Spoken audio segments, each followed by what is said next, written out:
Welcome back to the Making Team Projects Work video series. Lauren and I are here today to talk about difficult team members. Lauren has some great ideas for how to deal with difficult team members, something I know we all have faced.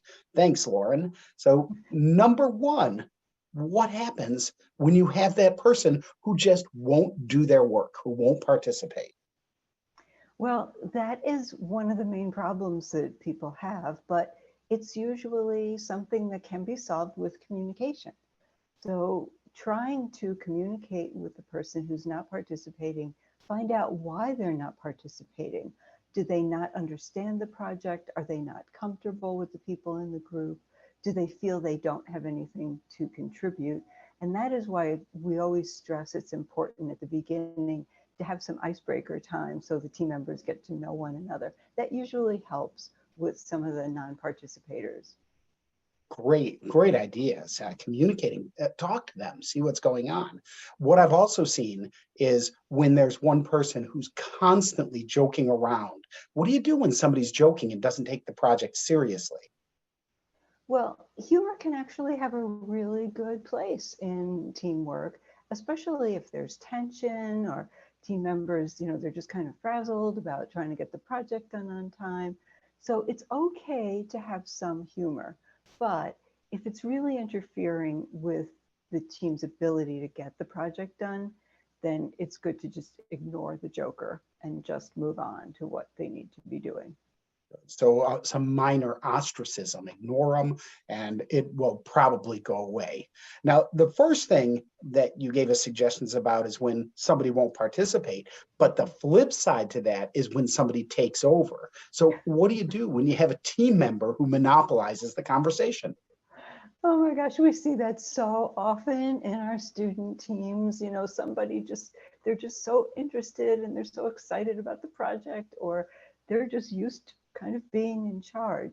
And so one thing that you can do to encourage equal participation is to set up a process where the team members say, we go around the table and everybody gets 5 minutes to talk about what their view of the project is or how things are going, and trying to make sure that everyone has an opportunity to participate. That can work often to get that dominator to calm down a little bit.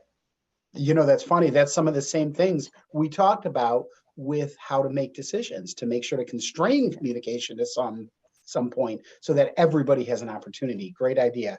And then the last question I have is, there's sometimes that person who just wants to complain, who no matter what, nothing is done right, and they're argumentative, or they're obstinate. What do you do in that situation? Well, when you have someone who's complaining or arguing about what's going on, sometimes it's actually good to stop and listen to what they're saying, because occasionally they might have a good viewpoint. And we know from our discussion of conflict that conflict can actually help the group look at the project in a more engaging way and to see maybe some flaws that they have in the team project. So that part is good. And also to not let the team get drawn into the tension of that person who's always arguing. However, if this behavior is something that you see consistently or over the course of the project, either the team leader or the manager or some member should take that person aside and make sure that they understand that they just can't be constantly impeding the work of the team. Those are some of the tips that I have. Yeah, they hijack the conversation, and that's part of the problem. So yeah. Absolutely. Well, those are great tips, Lauren. I really appreciate it. I think those are really good, not only for student project teams, what we normally talk about, but also for teamwork in general. So once again, thanks for being with us in the Making Team Projects Work video series. I'm Tim Franz. This is Lauren Ficker with me, and we're glad you're coming back to listen to more tips. Thank you.